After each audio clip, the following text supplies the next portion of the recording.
Welcome back to Is It Playable? In this video we'll be taking a look at whether Shadow of the Colossus is playable with the current build of PCSX2 within RetroArch.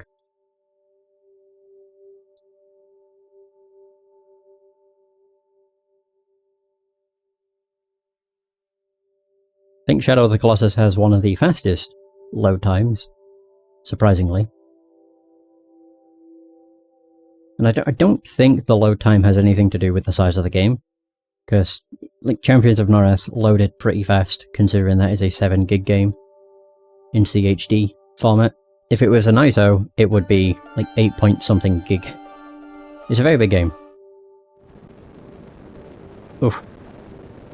Well, I think we have our answer.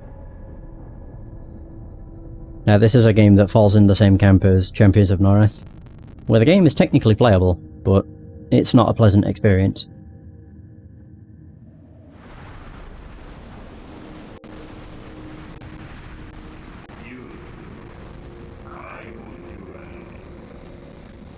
Yeah, like the game is perfectly playable, kinda.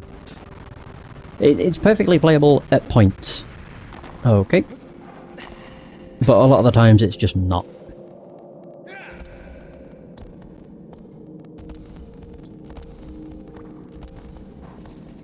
The weird thing is, when you get to the first fight with the Colossus, the performance actually kind of smooths out.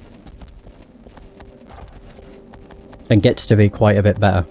But I still wouldn't say this is the ideal way of playing the game. What with the constant audio hiccups. And then, I'm pretty sure, because the audio is doing that, it's not running full speed. I mean, it doesn't feel like it is, it feels like it's running in slow motion. To be fair, what I probably should do, and the fact I haven't is kind of stupid, is I should enable the FPS counter in the top right. Or just within RetroArch for these tests specifically, because then it gives you a better idea as to how bad the performance actually is on some games. Yeah, I never really thought about that until just now. I'm like, oh yeah, maybe that would actually be a good idea. It kind of details when there are hiccups as well too.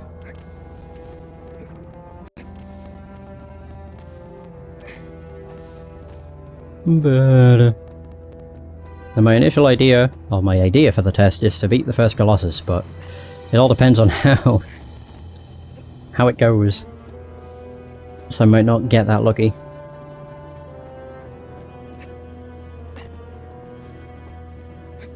Well.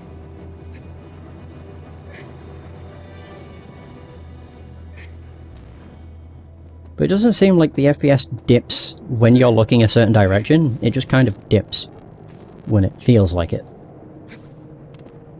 I didn't want to do that. Ah! Yeah, I didn't mean to do that.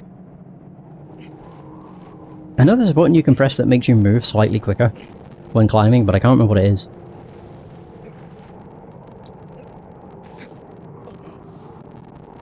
I don't know why that happens every time.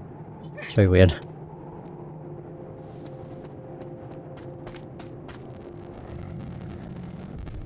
Yeah, I'll just skip the cutscenes because it's slow motion. Wow. Oh nice, I got him. Takes him quite a while to actually turn around.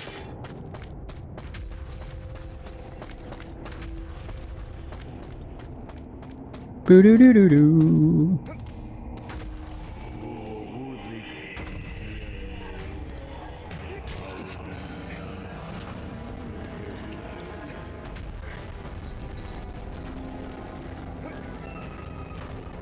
Now it's just a matter of climbing up. And hoping that I don't get screwed by the physics.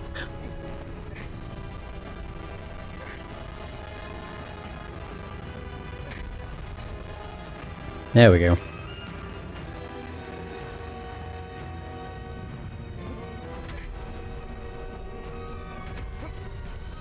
Now just climb on up. Although now he's shaking, so this might not work out.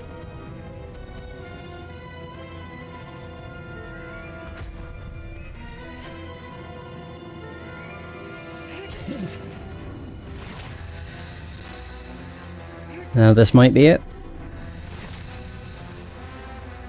But the performance for this fight actually has been pretty good, honestly. Like, yeah, it's had a few hiccups, but overall it's not been terrible. But yeah, I still would not say this is playable. Just because of how persistent the performance hiccups are. They happen pretty often.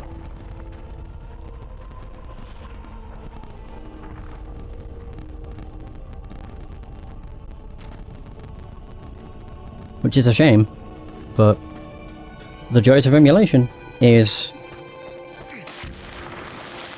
the performance on this game is not set in stone. It could get better in the future. That is one of the biggest bonuses of emulation. So while the performance of something might not be great to begin with, it can always be improved.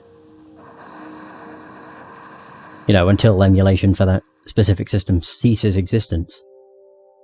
Then it becomes a bit more of an issue. But there we go. See, it runs really well when there's no performance issues, which is the worst part. And then you just get to this point and it's just like, oh god. There we have it.